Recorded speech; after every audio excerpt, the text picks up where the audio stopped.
সম্মানিত বিনিয়োগকারী ভাই ও বন্ধুদের শুভেচ্ছা জানাচ্ছি। শুভ বিকেল, আসসালামু আলাইকুম। আপনাদের কিছু সিলেক্টেড শেয়ার আমি গতকালকে বলেছিলাম, মানে প্রতিদিন ইন্ডেক্স অ্যানালাইসিস না, আমি মাঝে মধ্যে আপনাদের কিছু রিকোয়েস্ট করা শেয়ার যেগুলো আমি অ্যানালাইসিস দেওয়ার চেষ্টা করব, ফাঁকে ফাঁকে দিয়ে দিব। কিন্তু রেগুলারলি শনি সোম বুধ এই 3 দিন আমার কিন্তু মার্কেট আপডেট থাকবেই, সেখানে শেয়ার থাকতেও পারে নাও থাকতে পারে।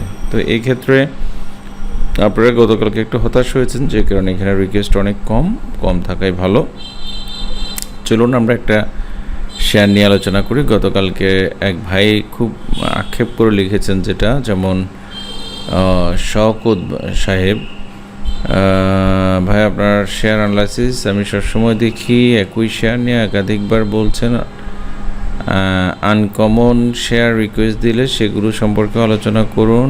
আজ দেখলাম সিরিয়াল রোয়েন পাওয়ার আসার পরে সাথে সাথে আপনি স্কিপ দিয়েছেন। এক্স্যাক্টলি স্কিপ না, আমি জাস্ট এইভাবে টেনেছি, সেখানে হয়তো ড্রোয়েন পাওয়ারটা আমার চোখে এড়াই গেছে। যে চলুন আপনার ড্রোয়েন পাওয়ারটা একটু দেখে নিই আমরা কী অবস্থায় আছি।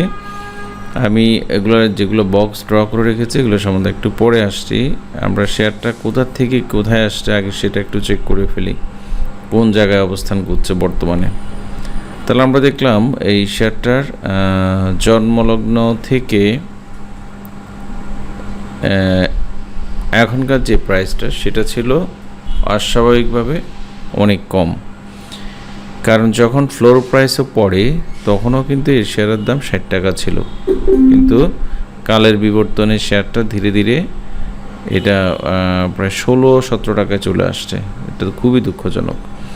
160 টাকা একটা সময় শেয়ারটার দাম ছিল, সেই শেয়ার কেন 16 টাকা হলো 160 টাকা থেকে, সেটা এখন দেখার ব্যাপার। সেটা হচ্ছে মূলত আমরা একটা স্টক দেখি কেন বাড়ছে, তো সেই স্টক বাড়ার পেছনে অনেকগুলো লজিক কাজ করে। এক হচ্ছে, প্রথমেই সরাসরি বলি, সেটা গেমলিং হচ্ছে, গেমলারদের হাতে আছে, তারা খেলাধুলা করছে, যেটার কারণে দাম বাড়ছে, এটা একটা কারণ। দ্বিতীয় কারণ হতে পারে ফান্ডামেন্টালি শেয়ারটা খুবই স্ট্রং, যেটার কারণে প্রাইস কখনো পড়ে না, কিছুটা কারেকশন হয়, টাইম কারেকশন যেটাকে আমরা বলি প্রায় সময়, সেই টাইমের পরে এটা আবার সুনির্দিষ্ট একটা জায়গায় চলে যায়। তো এরপরে হচ্ছে 4টা কোয়ার্টার মিলে এটা কী ধরনের আচরণ করছে, কোয়ার্টারগুলোতে কী টাইপের ডিক্লারেশন আসছে অথবা ইপিএস ঘোষণা করছে, সেগুলোর উপর ডিপেন্ড করে শেয়ারটার প্রাইসে তারতম্য ঘটে। এটার ক্ষেত্রে আমরা ইফাদটোকে হয়তো এরকম একটা তালিকা দেখব, ইফাদটো না, ডোরিন পাওয়ারকে। তো আমি ডোরিন পাওয়ারের একটু স্ট্যাটিস্টিক্স দেখি, যেহেতু আজকে আমি শেয়ার নিয়ে কথা বলবো, যদিও আমার গতকালকে থেকে পিসিটা আবারও ডিস্টার্ব করছে। অ্যানালাইসিস দেওয়ার সময় অনেকগুলা জিনিস কাজ করে না, যেমন নেট এখন কাজ করছে না, যেহেতু একটা ভারী সফটওয়্যার চলছে আমার এখানে, আমি ফান্ডামেন্টাল ইস্যুসটা আসলে দেখতেও পাচ্ছি না। তা আমরা ধরে নিলাম শেয়ারটা 160 টাকা থেকে কেন পড়েছে, আমরা ধরে নিলাম এটা ফান্ডামেন্টালি ডে বাই ডে খারাপ করেছে, হয়তো ডিক্লারেশন খারাপ করেছে, কখনো ডিক্লারেশন দেই নাই, অথবা ইপিএস ক্রমান্বয়ে খারাপ পড়ে গেছে, নেট ক্যাশ ফ্লো খারাপ হয়েছে, ওদের মানি ফ্লো ছিল না শেয়ারে, তো যেটার কারণে হয়েছে, অথবা আরও ভিন্ন কোনো কারণ থাকতে পারে। তো এই ক্ষেত্রে আমরা দেখেছি শেয়ারটা একটা পর্যায়ে এসে ফ্লোরে আটকিয়েছিল, সেই ফ্লোর যখন ভেঙে যায় 18 মাস পরে, দেখেন আমরা আস্তে আস্তে নিচের দিকে আসি, এই হচ্ছে আমি যেটা দেখাতে চেয়েছি। ওটা ছিল 50 টাকাটা ছিল, এটা শেয়ারটা নতুন বাজারে আসার পরে যে প্রাইসটা সেটা, তারপর 160 টাকা, এরপরে শেয়ারটা 16 টাকা চলে আসছে। তো আমরা ধরে নিলাম যে এটা ফান্ডামেন্টাল অনেক খারাপ হওয়ার কারণে এই জায়গায় এসছে।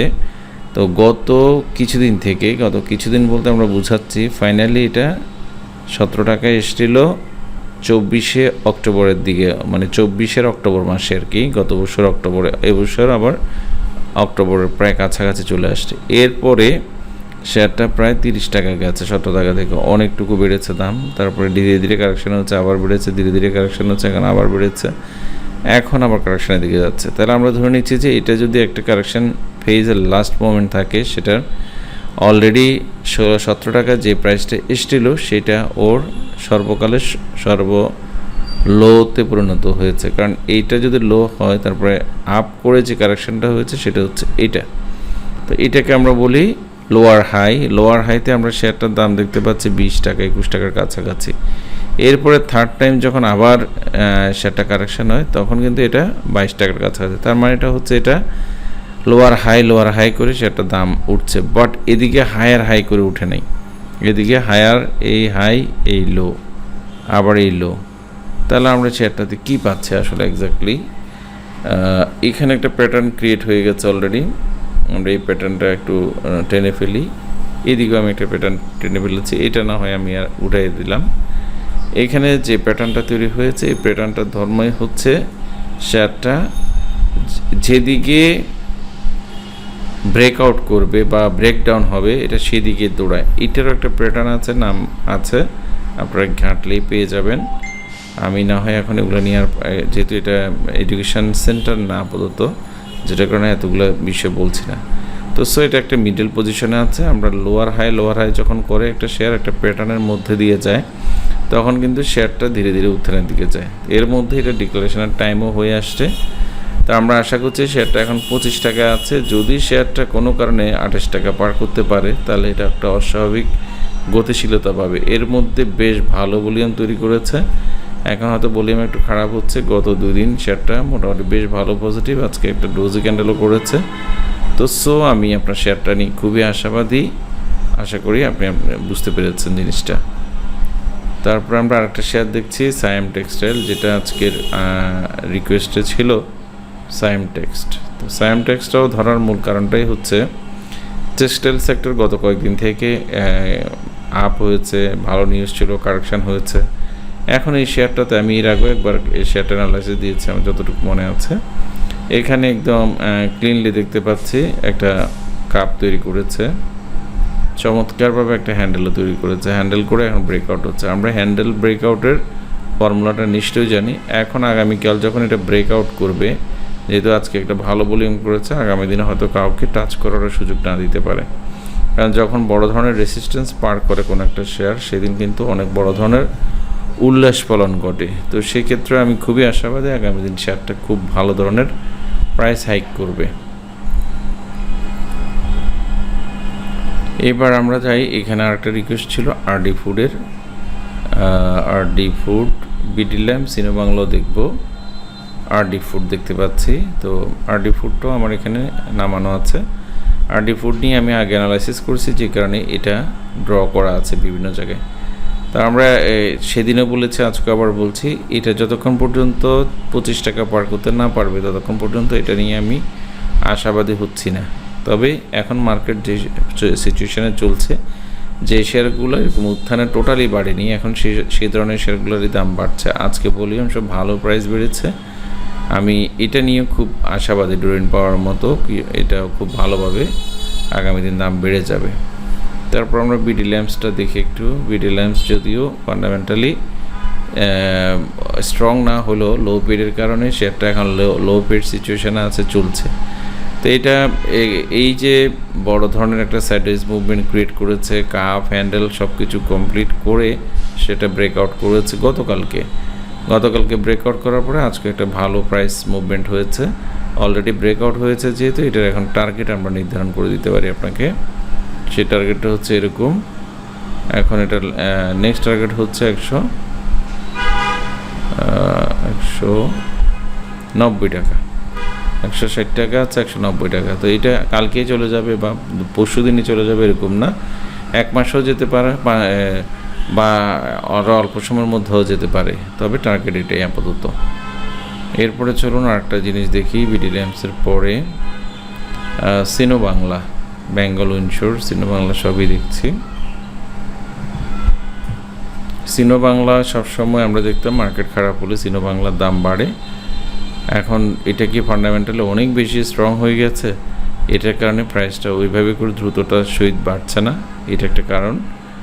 আমরা এই শেয়ারটাতেও এটা লো যদি আমরা নির্ধারণ করতে পারি, সাইডওয়েজ মুভমেন্ট কমপ্লিট হয়েছে কিনা সেটা যদি নির্ধারণ করে ফেলতে পারি, তাহলে আমরা একটা শেয়ার মোটামুটি দিক নির্দেশনা পেয়ে যাব। এই শেয়ারটা তো আমি যদি এটা হিসাবটা করি তাহলে আপাতত একটা হিসাবের মধ্যে হচ্ছে 48 টাকা। 48 টাকা এখন দাম বাড়ছে, 48 টাকাটা যদি পার করতে পারে তাহলে কিন্তু ভালো একটা প্রাইস মুভমেন্ট পাওয়া যাবে এই সিনো বাংলাতে। সিনো বাংলাও কিন্তু এরকম সিচুয়েশানে প্রাইস বাড়েনি। তা আমরা যদি এটা চ্যানেলটা ড্র করে দিই তাহলে দেখা যাচ্ছে যে এটা লোয়ার হাই করে যাচ্ছে, এদিকে হায়ার হাই করে যাচ্ছে।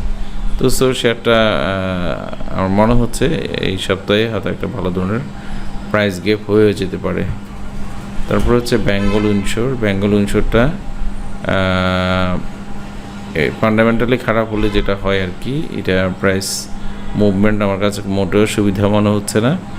প্রাইস যেভাবে পড়ছে, আপনি যদি কেনা থাকে আপনার কাছে তাহলে আমি বলবো কোথায় গিয়ে স্টপ লস দিতে হবে। আপনি অবশ্যই এই শেয়ারটা 18 টাকায় আসার পসিবিলিটিস অনেক বেশি, 18 টাকা 20-30 বা 18 পর্যন্ত, মানে আরও 1 টাকা 20 পয়সা কমার জায়গা আছে। তবে একবার ব্রেক ডাউন হয়ে গেলে, ব্রেকডাউন পয়েন্টটা হচ্ছে 19 টাকা ভাঙলেই কিন্তু এটা ব্রেকডাউন হয়ে যাবে। এরপরে শেয়ারটাতে থাকা আমি খুব বেশি লজিক্যাল মনে করছি না। তো যেহেতু শেয়ারগুলা বাড়বে কি কমবে সেটা আমাদের ইন্ডেক্সের উপর ডিপেন্ড করে। আমরা ইন্ডেক্স অ্যানালাইসিসটা বুধবারে যেটা দিয়েছি, আমাদের মার্কেট মুভমেন্টে যাবে থেকে বাড়বে সেই জায়গাগুলো আমি ড্র করে আপনাদেরকে দেখিয়েছি। গতকালকেও আমি ইন্ডেক্সের আলোচনা করেছি, তো আজকে আর আমি আলোচনা করব না। গতকালকের আলোচনাটা ফার্দার আপনারা দেখে নেবেন। আমি গতকালকের যে রিভার্সাল ক্যান্ডেল দেখেছি সেখানে বলেছি আজকে ভালো প্রাইস মুভমেন্ট হবে। তো অলরেডি আমরা একটা এটাকে রেসিস্ট্যান্স বলা যাবে না, কারণ আমি যে ট্রেন্ড লাইন ড্র করেছি সে পর্যন্ত আমি প্রত্যাশা করছি এটার প্রাইস 5550 পর্যন্ত চলে যাবে। তো আর 100 পয়েন্ট আমরা এটার প্রাইস পেতে পারি, বাকিটা পরে দেখা যাবে। ধন্যবাদ, সবাই ভালো থাকবেন।